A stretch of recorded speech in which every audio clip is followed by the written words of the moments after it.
سلیم اما بعد فاعوذ باللہ من الشیطان الرجیم بسم اللہ الرحمن الرحیم والذین معه اشداء علی الکفار رحماء بینہم تراہم رکعا سجدا یبتغون فضلا من اللہ ورضوانا سیماہم فی وجوہہم من اثر السجود ذلک مثلهم فی التوراۃ ومثلهم فی الانجیل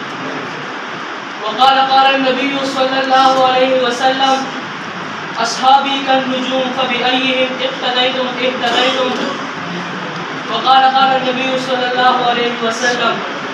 اٹھ شیر مجاہد ہوش میں آ تعمیر خلافت پیدا کر کیوں فرقے ہوتا ہے اب ایک جماعت کو پیدا کر تو کی ترقی دنیا میں اسباب تجارت پیدا کر قارون کی دولت ٹکرا دے عثمان کی دولت پیدا کر اسلام قدم تو بڑھتا ہے کفار سے دل کیوں ڈرتا ہے یا تو اسلام کا نام ملے یا شوق شہادت پیدا کر انتہائی واجب الاحترام اساتذہ کرام طلباء نظام اور پرنسپل صاحب السلام علیکم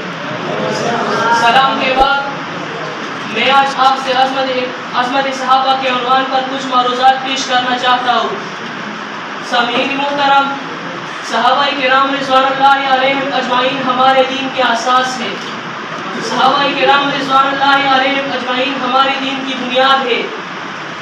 صحابہ کرام رضوان اللہ علیہم اجمعین وہ جماعت ہے جن کی تربیت آپ صلی اللہ علیہ وسلم نے خود کی صحابہ کرام رضوان اللہ علیہم اجمعین میں سے بعض صحابہ کو اللہ نے بعض پر فضیلت کے اعتبار سے رتبہ دیا جیسے کہ انبیاء علیہ السلام کے بعد سب سے بلند مرتبہ سیدنا صدیق اکبر رضی اللہ تعالیٰ عنہ کا ہے قرآن اس کو اس انداز سے بیان کرتا ہے وَسَيُجَنَّبُهَا الْأَتْقَى الَّذِي يُؤْتِي مَالَهُ يَتَزَكَّىٰ اس طرح فضیلت کے اعتبار سے دوسرا مرتبہ سیدنا فاروق اعظم رضی اللہ تعالیٰ عنہ کا ہے کہ انہوں نے رسول اللہ صلی اللہ علیہ وسلم سے فرمایا کہ میرا دل چاہتا ہے کہ میں مقام ابراہیم پر 2 رکعت نماز پڑھی جائے تو اللہ تعالیٰ نے 2 رکعت نماز کی اجازت دیتے ہوئے فرمایا وَاتَّخَذَ مِن مَّقَامِ إِبْرَاهِيمَ مُصَلًّى صلح حدیبیہ کے مقام پر جب رسول اللہ صلی اللہ علیہ وسلم نے حضرت عثمان رضی اللہ عنہ کو حالات معلوم کرنے کے لیے بھیجا یہ خبر مشہور ہو گئی کہ حضرت عثمان رضی اللہ عنہ شہید کر دی گئی تو رسول اللہ صلی اللہ علیہ وسلم نے تمام صحابہ کرام رضوان اللہ علیہ اجمعین سے اس بات پر بیعت لی کہ حضرت عثمان رضی اللہ تعالیٰ عنہ کا شہادت کا بدلہ لیں گے قرآن اس کا نقشہ یوں کھینچتے ہوئے پکارتا ہے لقد رضی اللہ عن المؤمنین اذ یبایعونک تحت الشجرہ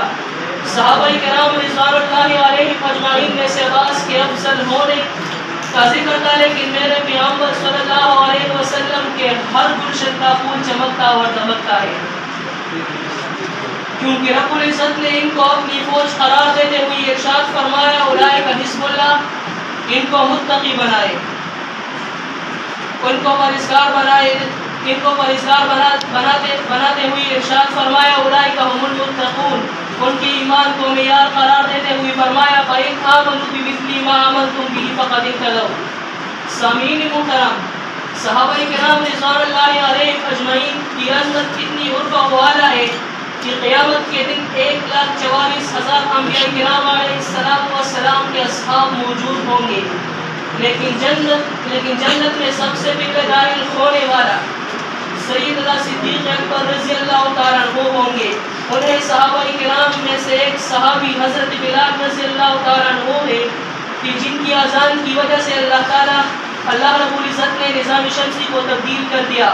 انہیں صحابہ کرام کی شہادت بیان کرتے ہوئے قرآن کہتا ہے فَمِنْهُمْ مَنْ قَضَىٰ نَحْبَهُ وَمِنْهُمْ مَنْ يَنْتَظِرُ وَمَا بَدَّلُوا تَبْدِيلًا میرے دوستو صحابہ کرام رضوان اللہ علیہ اجمعین جنت کے شیدائی تھے ناموس رسالت کے فدائے اور پروانے تھے اگر صحابہ کرام رضوان اللہ علیہ اجمعین کی شان کو دیکھتا ہے تو صرف تاریخ سے نہیں بلکہ قرآن و حدیث کی روشنی میں دیکھنا ضروری ہوگا آئیے میں آپ کو بتاتا ہوں کہ قرآن میں صحابہ کی شان کا تذکرہ ہے ان کے عمل کا تذکرہ ہے ان کی صداقت کا تذکرہ ہے اور ان کی ایمان کا تذکرہ ہے ان کے افعال و گفتار کا تذکرہ ہے ان کی رشد و ہدایت کا تذکرہ ہے یاد رکھو وقت وہ بھی تھا جب 1 مربع کلومیٹر کیا 1 گز جگہ بھی ایسی نہیں تھی جہاں پر اللہ کا نام آزادی کے ساتھ بلند کیا جا سکتا، لیکن آج بحر و بر میں، عرب اور عجم میں، مصر اور شام میں، ایشیا میں، افریقہ میں اللہ کا نام آزادی کے ساتھ بلند ہو رہا ہے۔ یا یہ انقلاب خود بخود برپا ہو گیا؟ نہیں دوستو، یہ انقلاب صحابہ کرام رضوان اللہ علیہم اجمعین کی وزارت خارج کیا۔ آئیے اللہ تعالیٰ سے یہ دعا کرتے ہیں